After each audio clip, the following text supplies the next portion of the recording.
For this instructional video, I'll be going over Khan Academy. As an overview, let's go ahead and discuss what I'll be talking about today.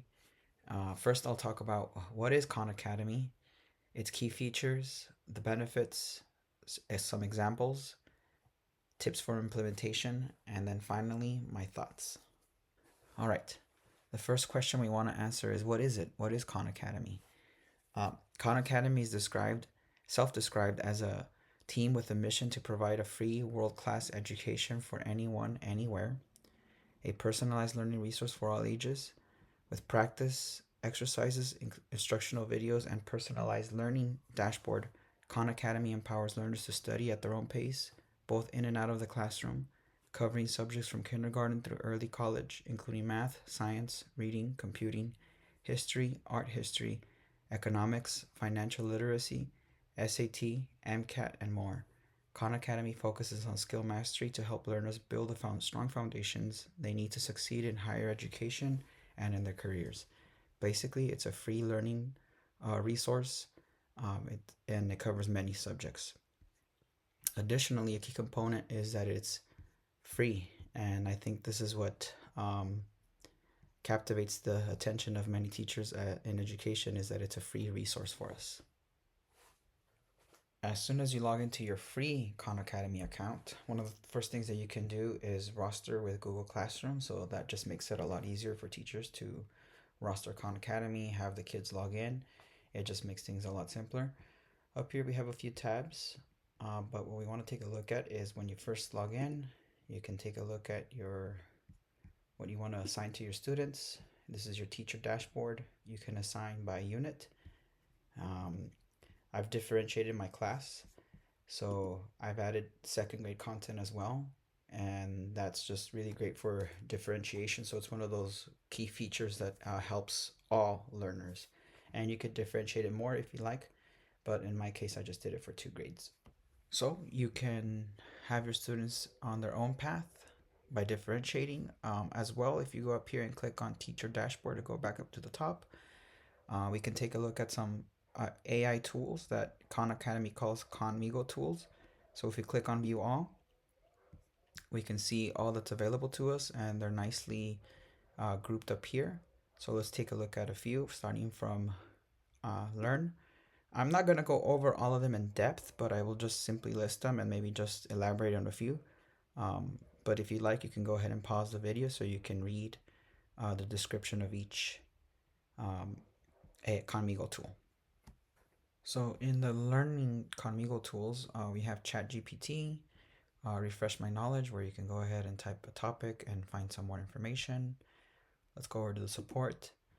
You can have help with IEPs, creating SMART goals. In the differentiation tab, we have a few tools here: chunking text, real world context generator, rewrite texts, a leveler just to make it easier or harder, make it relevant, add relevant to each student. In the create tab, we have a lot of creation tools, Blooket generator, so fun little games, a newsletter, clear directions, making directions a lot easier to use, recommendations. So as teachers, we're always making recommendations, and this just comes in handy when we need it for a job or just for our students. Creating informational texts. This could be used for small group instruction. Fun class summary poem, creating poems, multiple choice quizzes, quick. This could be used as exit tickets too, but or assessments.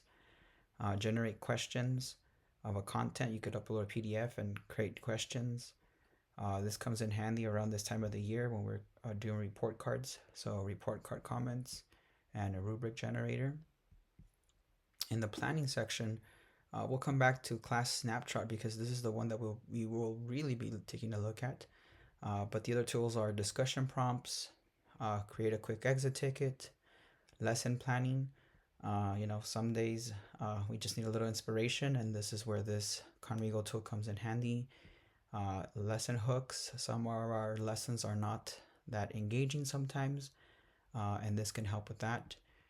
In our district, we really go over our objectives, so we need our objectives and our targets. So this is also a handy tool that we use. And this is just to give you recommendations on what students should work on next. So taking that information and what they can work on. As I previously stated, let's go ahead and take a look at class Snapchat. And so we click on it. Uh, class Snapchat can answer questions about your students' performance and support your interventions. Let's have a conversation about your students. I can provide a summary of your class's activity on Khan Academy for the past 7 days, and you can use the at symbol to discuss specific students. Which of your classes are you wondering about? In this case, I only have one class, so we'll click on it. We'll let it work. And then it's going to provide me a report.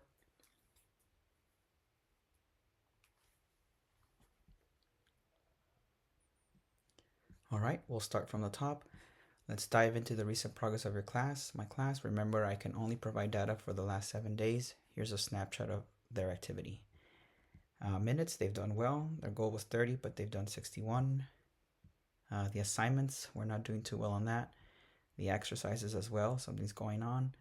And average performance, again, not too good. I can check out the assignment report to dig into it. The 2 skills goal, my class average is closer to 8. So meaning probably only a few students are working on Khan Academy. And to tell you the truth, they've only been working on it for a little while, so maybe that's why our performance isn't that great. Some of the things that I can do, knowing this now, I can decide how to group my students. So it'll give me some group recommendations, and it just takes a little while for it to work up. The report. Okay, and this is what it does. So it groups my students and then what maybe they can work on. So that's what I can do. I can go back up to the very top, and then I can what should I assign next to my class, so I can decide. The AI will take over and just decide what they can work on. And we just let it work a little bit. And now they've been clustered, what they should work on.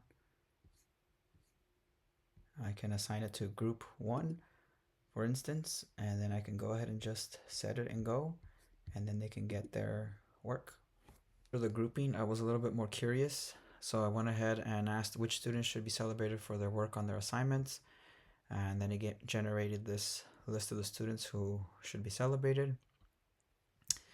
Then I asked it, one of the questions from the top was who needs a check-in about their skills progress for the week.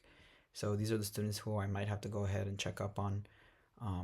So overall, using this feature, the class Snapchat, is very important because it shows where my students are at, who I can help out, what are their next steps, and this just makes everything a lot easier for me. It frees me up. I don't have to like actively select the students. Conmigo just does it for me. The class Snapchat feature just does it for me. Class Snapchat is so powerful that there's no need to manually go in there and to check out the data. But just in case you do, there is a way that you can go ahead and just for you to manually see the data. So you can go back from class Snapchat, our class. We click on our 25 students, and then we can see their scores, how they've been doing on their lessons. If we go back up here to activity overview, we can also see how they've done in the last 7 days, the learning minutes, the skills they've worked on, how they've gone up, and how they're proficient. Here on the tab, again, skills. Remember, I have some in 5th grade, and some of my data is still in 2nd grade as well. So I have some students here and in the other one. You can check out the mastery. I have one, there's 16 units, and so far one student has gotten one, and then another one here in multiplying fractions, coordinate plane, and it's most likely this student over here. But again, this is something that you can see in your teacher dashboard. If you would prefer not to use the Conmigo, although in my opinion, Conmigo class snapshot is very powerful, and it just takes a lot of our thinking away, and we just click a button and it just feels like magic. Now that we're almost done, I'd like to go ahead and give you two tips for implementation. The first one is like the saying goes, there's nothing to it but to do it. So the first one would just be just go ahead and get started, log in, it's free. It'll help out your students. So that's the first tip. The second tip is to make sure you have a Google Classroom set up. Um, Once you have your classroom set up, your Google Classroom, you make your teacher account, and then you can just connect to your Google Classroom, and then it'll just make rostering your class a lot easier and less of a headache. You don't have to send out emails, or they don't have to add a code. They simply go into their email, and then they can go ahead and just be rostered into Khan Academy, your Khan Academy class. Now that we're at the end, here are my final thoughts. Class Snapshot is going to be one of my favorite tools to use on Khan Academy. So that's my first final thought, and I'll go ahead and just favor it right now. The second thought is that I think that all teachers should be using Khan Academy for teaching. It frees us up a lot as teachers. We already do so much, and it's got so many tools, and this is just a very powerful tool that can help us free us up. We can do more one-on-one, have our students differentiate. It is just a very powerful tool. So this is one thing that I would recommend to all teachers.